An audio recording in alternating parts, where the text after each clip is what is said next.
সকালবেলা ঘুম থেকে ওঠার পর সবথেকে বড় কাজ হচ্ছে ঘরদোর পরিষ্কার করা। আর তার থেকেও বড় কাজ হচ্ছে রান্নাঘর পরিষ্কার করা। আর রান্নাঘরটাকে পরিষ্কার না রাখলে সেখানে সারাদিনের রান্নাবান্না হবে, তাই পরিষ্কার করে নেওয়াটা খুবই জরুরি।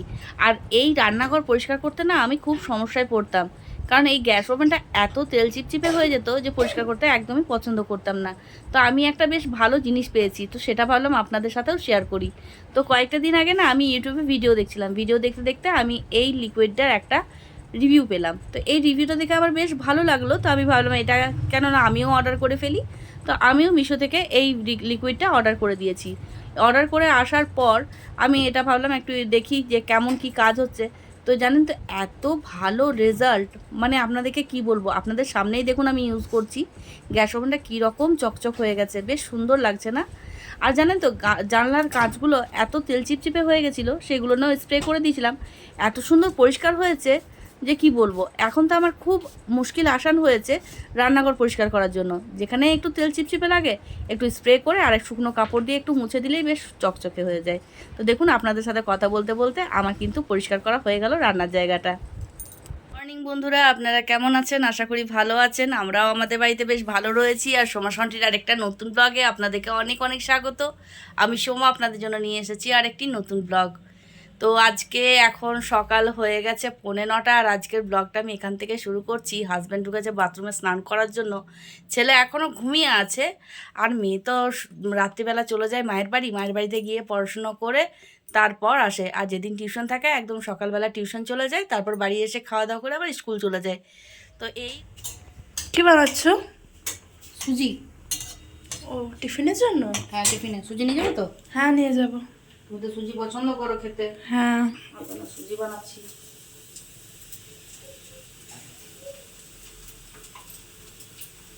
ব্যাংকটা মনে হয় উঠে গেছে, উঠে গেছে মনে হচ্ছে।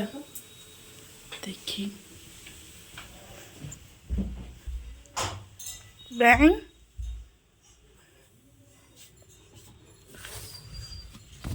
কই না, ঘুমাচ্ছে। ঘুমক ঘুমক।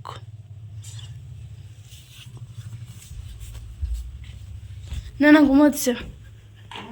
হ্যাঁ।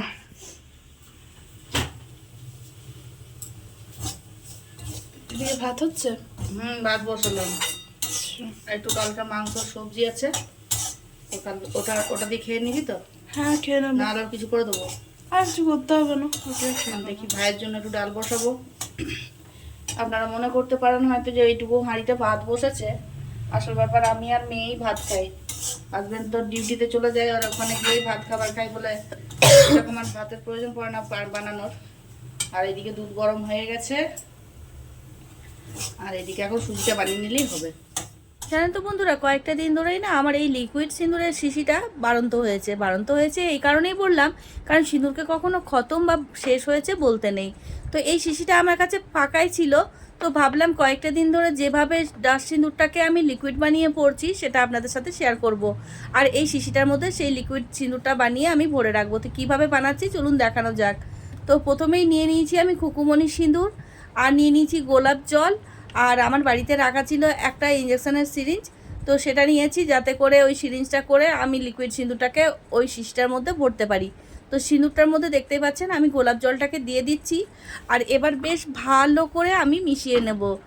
সিঁদুরটা যেহেতু পাউডার ফর্মে আসে, তার কারণে কিন্তু গোলাপ জলটা যে দেওয়ার সাথে সাথেই লিকুইডে পরিণত হবে তা কিন্তু নয়। অনেকক্ষণ ধরে ভালো করে মেশানোর পর তবেই কিন্তু তৈরি হবে আমাদের লিকুইড সিঁদুর। তো দেখতে পাচ্ছেন আমি কী রকমভাবে মিক্স করছি। আর এই ডাস্ট সিঁদুরটাকে আমি লিকুইড সিঁদুর বানানোর আমার মাথায় আসে একদিন হঠাৎ করে। আসল ব্যাপার আমি ডাস্ট সিঁদুরটা সেরকমভাবে পরি না, কারণ আমার স্ক্যাল্পটা খুবই ড্রাই। আর যখনই আমি ডাস্ট সিঁদুরটা পরি মাথার মধ্যে প্রচুর অ্যালার্জি বেরিয়ে যায়, যার কারণে কিন্তু আমি এই লিকুইড সিঁদুরটাই পরি।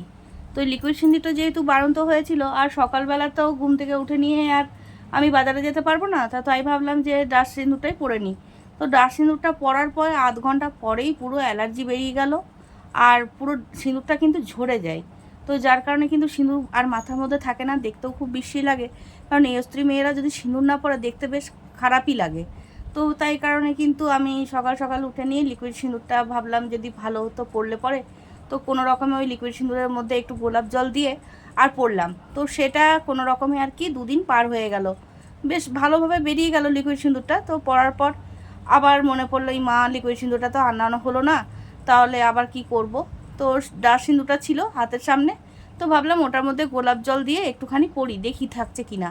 তো পরার পর দেখলাম হ্যাঁ বেশ সুন্দরভাবে থাকলো, প্লাস আমার কোনো রকম ইচিং বা কোনো রকম অ্যালার্জি কিন্তু বেরোলো না। তো তাতে কিন্তু আমি বেশ ভালোই একটা ফল পেলাম। আর জানেন তো এই পুজো পার্বণের সময় মায়ের বাড়ি বা কোনো মাসি পিসির বাড়ি গেলে বেশ সুন্দর সুন্দর আলতা সিঁদুর জিনিসপত্র দেয়। আর এই আলতা সিঁদুরগুলো রেখে রেখে এমন হয়েছে যে ড্রেসিং টেবিলের একটা কোণা ভর্তি হয়ে গেছে শুধুমাত্র এই আলতা সিঁদুরের কৌটোতে। তো সেই সিঁদুরের কৌটোগুলো যে কী করব সেটাই ভেবে পাচ্ছিলাম না।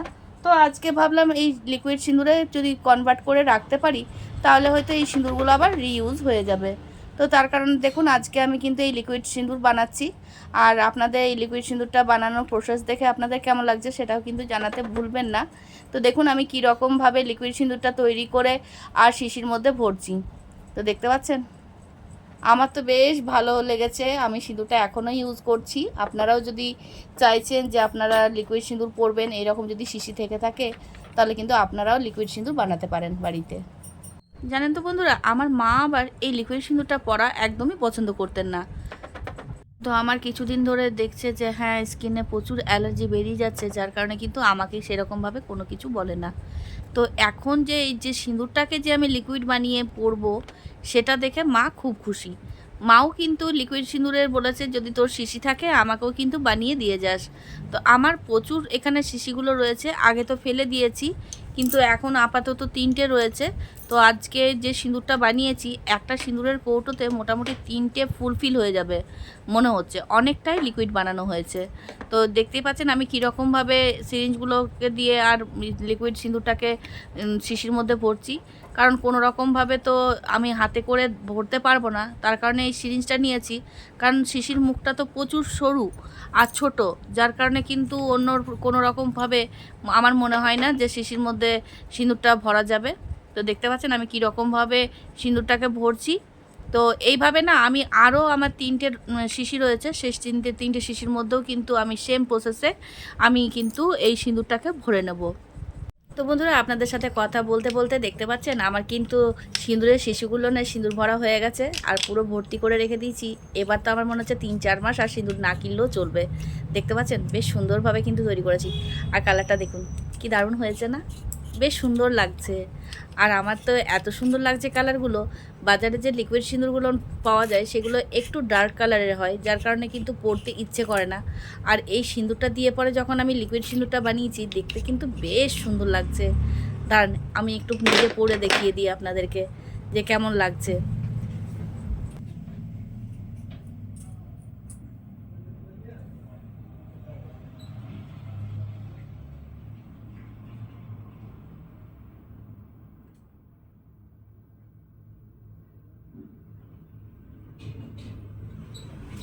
দেখুন কেমন লাগছে, বেশ সুন্দর লাগছে না? আমার তো বেশ সুন্দর লেগেছে। দেখুন বন্ধুরা দেখুন আমার মেয়ের কাণ্ড দেখুন। ছেলের জন্য গাড়ি আনা হয়েছে যে ছেলে একটু গাড়ি চড়ে খেলা করবে, আর মেয়ে এখন টিউশন থেকে এসে পড়ে সেই গাড়ির মধ্যে বসে আছে।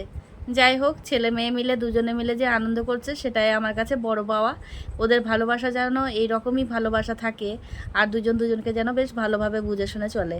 যাই হোক বন্ধুরা আজকের মতো ব্লগটি আমি এখানেই শেষ করছি। দেখা হবে পরবর্তী আরেকটা নতুন ব্লগের সাথে।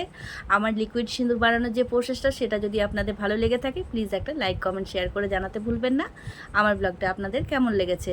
আর আপনারা ভালো থাকবেন, সুস্থ থাকবেন, সাবধানে থাকবেন। দেখা হবে খুব শীঘ্রই আরেকটা নতুন ব্লগের সাথে। ততক্ষণের জন্য টাটা, বাই বাই।